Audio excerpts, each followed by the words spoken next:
Após 1000 anos em silêncio, uma antiga ameaça desperta mais uma vez, trazendo consigo o prenúncio do fim. Das profundezas da escuridão surge o Rei Quincy, um inimigo lendário que passou séculos reunindo forças para executar sua vingança contra a Soul Society. Agora uma guerra capaz de destruir todos os mundos está prestes a começar, e no centro desse caos está o Ichigo Kurosaki, o único guerreiro com o poder de desafiar esse destino. Mas em frente a adversários tão avassalador, será que ele vai conseguir proteger a quem ama? Ou testemunhar o colapso de tudo pelo qual ele lutou? Fala, jovens! A última parte de Bleach Blood Watch tá chegando e eu não poderia deixar de comentar aqui no canal, já que esse é a top 3 animes da minha vida. Eu vou resumir as 3 partes que já foram lançadas, pra quando chegar essa última parte, vocês já estarem com os miolos frescos, lembrando de tudo o que aconteceu até então. E cada parte é em um vídeo separado, então será uma sequência de 3 vídeos. E sem mais enrolação, bora lá!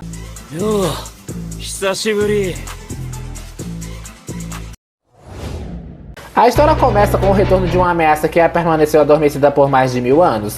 Nas sombras, o Rei Quincy finalmente desperta após séculos reunindo forças em silêncio, preparando o terreno para uma guerra que mudaria o destino de todos os mundos. Enquanto isso, na Soul Society, algo estranho começa a acontecer. Mayuri recebe um relatório preocupante de Akon. Rolos estão desaparecendo e numa velocidade jamais registrada.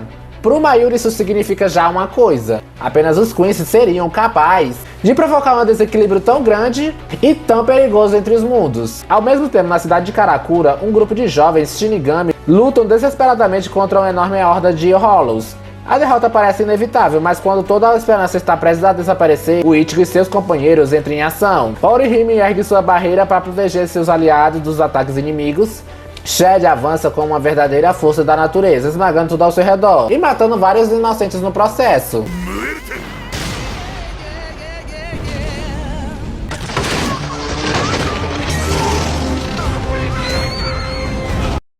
O Ishida cobre o campo de batalha com uma tempestade de flechas espirituais e no centro daquele caos, o Ichigo libera sua Bankai, eliminando os últimos Hollows. Cena essa que foi alterada, pois no mangá ele não libera a Bankai assim logo de cara. Mas no anime, pra levantar o hype, a galera da produção incluiu essa cena que ficou muito boa. Alguns dias depois, quando a tranquilidade parece ter retornado, do nada o Arranca Herber aparece pra testar a força do Ichigo. Provocando o Ichigo a cada palavra, Herber consegue exatamente o que queria, que o Ichigo liberasse sua Bankai. E é então que ele revela sua verdadeira missão. Utilizando um estranho medalhão Quincy, Herber tenta roubar a Bankai do Ichigo, assim como os Quincy fizeram no passado. Porém, algo dá errado, o plano falha completamente. Sem conseguir compreender o motivo, Ichigo derrota sem grandes dificuldades, obrigando-o a recuar e retornar para o seu mestre. Mas o que o aguardava era muito pior do que a derrota. Ao se apresentar diante do Yhwach, Herber descobre da pior forma possível o tipo de líder que o Rei Quincy realmente é. Mesmo reconhecendo que ele cumpriu sua missão, Yhwach o executa sem demonstrar qualquer emoção. Aqui a gente já começa a perceber que esses novos vilões não serão tão aprofundados quanto os Arrancas. Seus soldados são apenas ferramentas destinadas a cumprir seu propósito. Enquanto isso, na Soul Society, a situação se torna cada vez mais grave. Após a invasão do Wanderreich, a morte do Sasakibe e o aviso deixado diante do próprio Yamamoto, os capitães da Gotei 13 se reúnem tomados pela preocupação. O clima é pesado e todos sentem que uma tempestade está prestes a cair sobre todos eles. Enquanto isso, na cidade de Karakura, 2 visitantes inesperados surgem de trazendo notícias não tão agradáveis. Neliel e Peach chegam desesperados para informar algo que parecia impossível. O Ecomundo foi invadido pelos Quincy, e segundo eles, a resistência foi completamente esmagada. Haribel foi derrotada e levada como prisioneira, enquanto inúmeros Arrancas perderam suas vidas. Ao ouvir isso, o Ichigo parte em direção ao Ecomundo junto com seus amiguinhos, dispostos a ajudar, menos o Uryu, que escolhe ficar em Karakura. E com a ajuda do Urahara, eles chegam lá e dão de cara com o território completamente devastado. Em outro ponto da região, as 3 bestas enfrentam Ope, um dos poderosos Stan Hitters, responsável pela invasão. Com coragem, elas conseguem eliminar diversos soldados inimigos, mas a diferença de poder é brutal. Hope domina completamente a batalha e as derrotas sem grandes dificuldade. Nesse momento que o Ichigo finalmente entra em cena. Ao mesmo tempo, na Solar Society, o Yamamoto convoca todos os capitães e faz um anúncio que ecoa por todo o Seretei. A guerra começou. O confronto entre Shinigamis e Quincy's finalmente teve início. De volta ao Ecomundo, a batalha muda completamente quando o Stanhitter revela sua verdadeira força ao ativar sua voz Tanjin. E pela primeira vez naquele confronto, Ichigo se vê incapaz de sequer se dar um golpe. Vendo a situação sem controle, as três bestas recorrem ao seu último recurso. Elas invocam o Aion, uma criatura criada pela combinação de seus poderes. O gigante avança, atingindo o Hope repetidas vezes e destruindo tudo ao redor. Mas mesmo esse poder colossal não é o suficiente. Demonstrando uma habilidade assustadora, Hope absorve Aion completamente, incorporando sua energia e tornando-se ainda mais perigoso. E em paralelo à batalha do Ecomundo, outro conflito começa a nascer. Mas nesse caso, esse conflito nasce dentro do coração do Uryu. Ao encontrar os registros deixados por seu avô, ele descobre o capítulo obscuro da história Quincy. Os documentos revelam como seu avô foi perseguido e quase exterminado pelos Shinigamis no passado. E pela primeira vez, o Uryu começa a questionar em tudo aquilo que acreditava, iniciando um conflito eterno que poderá mudar completamente o rumo dessa guerra. Mas então, finalmente começa a invasão da Solar Society, a primeira no caso. Uma gigantesca coluna azul atravessa os céus e destrói os portões da Seretei. O Gotei 3 é forçado a lutar imediatamente. Inúmeros Shinigamis são mortos nos primeiros minutos da ofensiva, enquanto o vice-capitão Kira também aparentemente morre. Já no Ecomundo, o Ichigo continua lutando sem desistir. Diferente dos demais capitães, seu Bankai não pode ser roubado por causa da natureza híbrida dos seus poderes. E aproveitando essa vantagem, ele consegue dar vários golpes devastadores no Hope. No momento decisivo, Urahara surpreende o Stanhitter com um ataque oculto e abre uma garganta para que o Ichigo possa retornar à Solar Society. Mas a situação já saiu completamente do controle. E aqui algumas batalhas se destacam, como Byakuya e Renji enfrentando o Asnot. Confiando em seu poder, o Byakuya libera a Senbonzaku Kageyoshi, porém diante do horror de todos, seu Bankai é roubado. E não só com ele. Hitsugaya, Soifong e Komamura, todos acabam perdendo suas Bankais. E bem feito. Porque o Mayuri já tinha avisado que os Quincy's tinham essa habilidade de roubar Bankais. E mesmo assim, os idiotas as liberaram. Isso aqui não dá pra defender.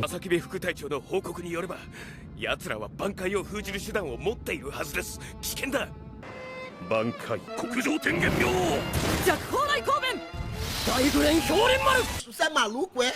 Ou você é idiota? Enquanto isso, Hope realiza sua última tentativa de impedir o Ichigo, utilizando o Rose Tengai e manipulando partículas espirituais. Ele cria uma prisão gigantesca que bloqueia a passagem do Ichigo pela garganta, antes que possa atacar os amigos do Ichigo. Um golpe inesperado atravessa seu corpo e encerra sua participação na batalha. Enquanto a guerra se espalha na Solar Society, um dos confrontos mais brutais acontece entre o Byakuya e o Asnot. E aquilo não era apenas uma batalha de forças, era um mergulho direto ao terror. E pela primeira vez vemos Byakuya completamente destruído. Seu corpo é deslacerado e sua mente é completamente tomada pelo desespero. Nisso o Byakuya acaba sendo derrotado, ficando à beira da morte. E sendo bem sincero, muita gente acreditava que aquele era o fim do Byakuya. A cena foi construída com uma despedida perfeita, mas no final das contas, o Chichikube peidou na farofa e acabou mantendo o Byakuya vivo. Fiz o que eu pude, não consegui. Mas aí ele não foi o único a cair. O Renji também foi esmagado, feito inseto na invasão. Pouco depois a Rukia, coitada, também foi feita de tapete. E a situação ao redor só continua piorando. Diversos capitães ficaram encurralados pelos Stanhitters. O Kyoraku até perdeu um olho, enquanto os vice-capitães, outra vez coitados, não tiveram a mínima chance. A diferença de poder foi tão absurda que muitos deles pareciam completamente indefesos diante das ofensivas Quincy's. E a cada minuto, a Solar Society afunda ainda mais no caos. Pela primeira vez em muito tempo, parece que a derrota era inevitável. Mas então surge alguém capaz de devolver a esperança ao campo de batalha.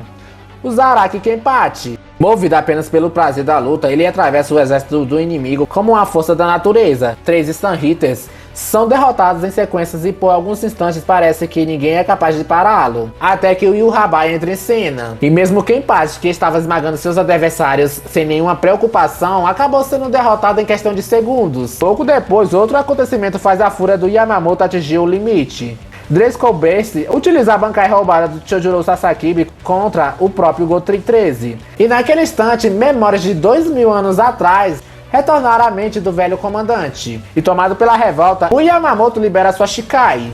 O calor é tão intenso que tudo o que toca é reduzido a cinzas. E Driscoll é completamente incinerado em um único instante. Sem demonstrar a menor compaixão, o Yamamoto volta o seu olhar pro Yhwach. Depois de 1000 anos, os dois inimigos finalmente estão frente a frente mais uma vez. O comandante-geral declara que irá terminar aquilo que começou séculos atrás e eliminar o Rei Quincy de uma vez por todas. Mas algo parece muito errado. Enquanto o Yamamoto transborda de fúria, o Yhwach parece todo despreocupado, como se toda aquela situação estivesse acontecendo de acordo com como ele já teria planejado. E é nesse momento que o Yamamoto libera a sua Bankai. E é nesse ponto da história que a gente tem o auge da temporada. No momento em que o Yamamoto libera seu verdadeiro poder, a própria Soul Society parece entrar em colapso. E depois de liberar as 4 fases da sua Bankai, a gente só pode falar uma coisa: Absolute Cinema. Sério mesmo, cara? Você é muito foda!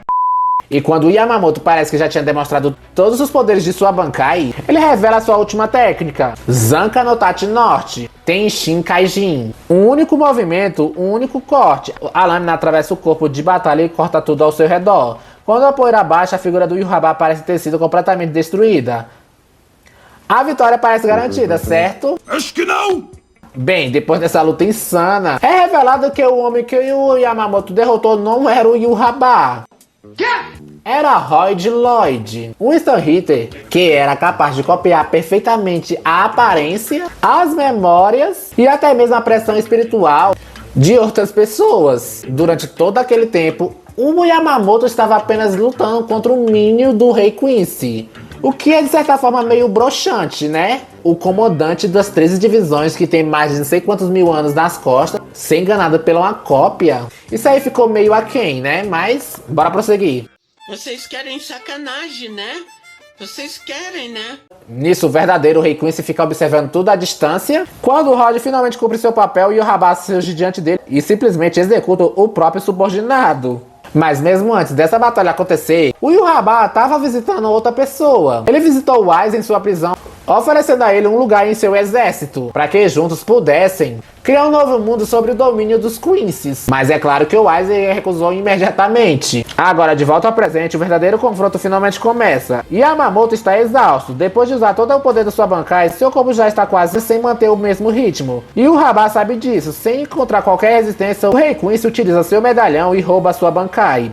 Então acontece algo que parecia impossível. Com um único golpe, o Yhwach atravessa o Yamamoto.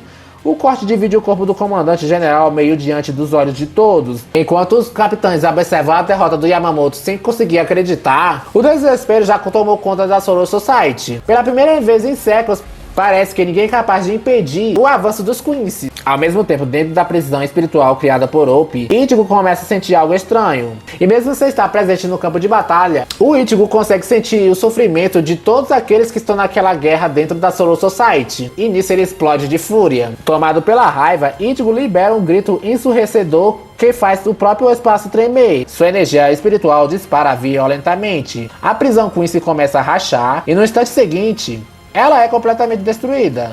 Finalmente livre, o Ichigo corre desesperadamente para a Soul Society, mas aquilo que ele acabou encontrando acabou sendo ainda mais pior do que ele imaginava. Entre os escombros da guerra estava o Byakuya, gravemente ferida e à beira da morte. O homem que antes enxergava o Ichigo apenas como um humano comum, agora deposita nele a sua última esperança. E movido por essa determinação, ele finalmente encara o Yhwach. E aqui o anime adiciona uma sequência que não existia no mangá, mas que funciona muito bem para ampliar o impacto desse encontro. Porque convenhamos, depois de toda essa construção, seria estranho não ver os dois trocando golpes. Porém, a realidade logo aparece. Assim como aconteceu com praticamente todo mundo naquela guerra, Ichigo simplesmente não está no mesmo nível do Yhwach. E em poucos instantes, Ichigo se vê dominado, sua Zanpakuto é destruída, seu corpo é esmagado e a derrota parece inevitável. Mas então acontece algo que deixa tanto o Yhwach quanto os espectadores completamente confusos. Uma estranha rede de energia surge automaticamente sobre o corpo do Ichigo, Blood Vein, com a técnica característica dos Quincy's. E nesse momento a gente começa a juntar as peças e começa a se perguntar: peraí, desde quando o Ichigo consegue usar poderes Quincy's? O cara é foda, patroa. Até o próprio Urahara demonstra surpresa. E então finalmente ele revela a parte da verdade. Segundo o próprio Rei Quincy, seu plano era capturar o Ichigo vivo e no momento adequado, transformá-los em um dos guerreiros de Van der Reich. Porém, a força do Ichigo ultrapassou todos os limites durante a fuga da prisão do Ope. E acabou despertando prematuramente habilidades Quincy que permaneciam adormecidas dentro dele. Uma revelação que acaba mudando tudo que a gente já sabia sobre o protagonista. E o Urahara então se prepara para levar o Ichigo à força, mas seus planos são interrompidos. O tempo de permanência do Van der Reich na Soul Society chega ao fim. Sem escolhas, os Quincy são obrigados a iniciar a retirada. Antes de partir, porém, Jugran deixa um último presente. Com um único golpe, ele destrói completamente a espada do Ichigo. Uma humilhação total. Meus jovens, eu preciso do seu apoio urgente. Vai deixando seu like, seu comentário e se não for inscrito aqui no canal, por favor, se inscreva e ative o sininho. Isso vai me encorajar a trazer as outras partes dessa saga. Se você já fez tudo isso, então bora voltar pro vídeo.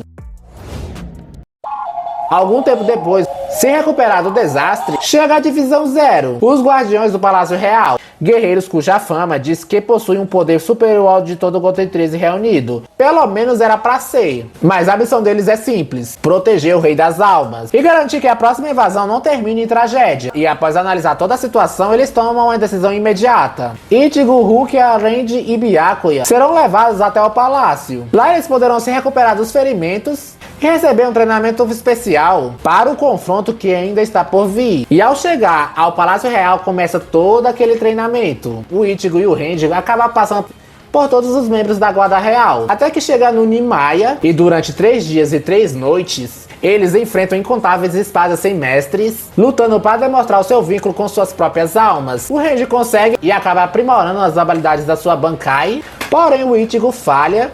E sem alternativa, ele é devolvido ao mundo humano. Nimaya então revela uma verdade que mudou tudo. A espada do Ichigo nunca foi uma Zanpakuto verdadeira. Ela era apenas uma manifestação física do seu imenso poder espiritual. Para reconstruí-la, ele precisava descobrir a verdade sobre si. Enquanto isso, após a morte do Yamamoto, Kyoraku assume como comandante. Sua primeira decisão é extremamente arriscada. Ele solicita à Central 46 autorização para liberar todo o poder oculto do Zaraki Kenpachi. Após muita resistência, o pedido é aprovado. E a responsável pelo treinamento vai ser a Urahara, que no final das contas foi a primeira Kenpachi da história. A assassina mais temida em toda a história da Soul Society. Em Muken, a prisão subterrânea mais profunda de Soretei, os dois iniciam uma batalha brutal. O Nohana mata Zaraki repetidamente, e repetidamente o cura, e isso acontece várias vezes, até que chega um momento final. O Nohana libera sua Bankai, o sangue cobre o campo de batalha, os dois travam o último confronto, e finalmente o Zaraki desfere o golpe fatal. Nos seus últimos instantes de vida, o Nohana sorri, ela acaba morrendo feliz e pela primeira vez da sua vida o Zaraki acaba escutando a voz de sua Zanpakuto. Enquanto um novo poder desperta em sua alma, o Ichigo volta ao mundo humano, vai até a clínica do seu pai, até que então Ishin decide revelar uma verdade que permaneceu escondida por décadas. Naquela época, o Ishin era o capitão da 10ª divisão. Durante uma investigação, ele se depara com o White, um Hollow modificado criado pelo Aizen. O White tinha sido desenvolvido especificamente para transformar Shinigamis em Hollows. Mesmo lutando com tudo que tinha, o Ishin acaba sendo gravemente ferido e antes de arrasta, Masaki Kurosaki entra no meio daquela confusão e acaba salvando ele. Masaki, no qual era uma Quincy, e com a poderosa flecha espiritual ela atinge White em cheio e impede que o Hollow dê o golpe final em Ishii. Mas aquele ato de coragem cobra um preço altíssimo. Durante o confronto, White consegue feri-la. A princípio parecia apenas um ataque comum, mas a verdade era muito mais assustadora. A alma da Masaki havia sido contaminada e o processo de holoficação começa a se espalhar lentamente dentro dela. E desesperado diante dessa situação, Ryuken Ishii faz de tudo para encontrar uma solução. E durante essa busca ele reencontrou o Ishin. E logo depois o Urahara entra nessa história toda. E depois de Urahara analisar, ele chega em uma conclusão. Não existe uma cura capaz de salvar Masaki pelos métodos convencionais. Utilizando um Gigai especial que ele mesmo criou, o Ishin conecta sua própria alma a Masaki, estabilizando o processo de holoficação que ameaçava destruí-la. O resultado funciona, porém o Ishin perde todos os seus poderes de Shinigami e passa a viver como um simples humano. Depois disso tudo, Ishin revela a morte da verdadeira causa de sua esposa. A realidade, no dia em que o Rei Quincy utilizou o Vanderreich para recuperar os poderes daqueles que ele julgava indignos de carregá-los, Masaki foi uma das vítimas.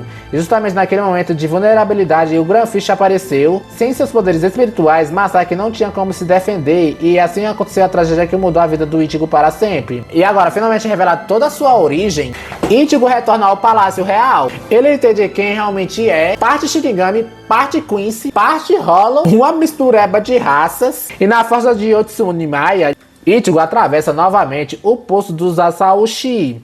Entre milhares de lâminas, uma delas se aproxima naturalmente. A Asaushi destinada a Ichigo assume a forma do seu Hollow interior. Sem a resistência, pela primeira vez, os dois caminham juntos, com um sorriso satisfatório. E nisso, Nimaya inicia a criação da sua nova Zanpakuto. E enquanto, longe dali, nas profundezas do Vanderreich, uma cena inesperada encerra a temporada. Diante do Yhwach aparece o Uryu. Ele declara sua lealdade ao Rei Quincy e assim termina a primeira parte de Blood War. Bem, eu fico por aqui e semana que vem eu trago a segunda parte dessa saga. E se vocês querem que eu resume todas as temporadas de Bleach, comente aqui embaixo que eu farei com o maior prazer. No mais, até semana que vem. Falou!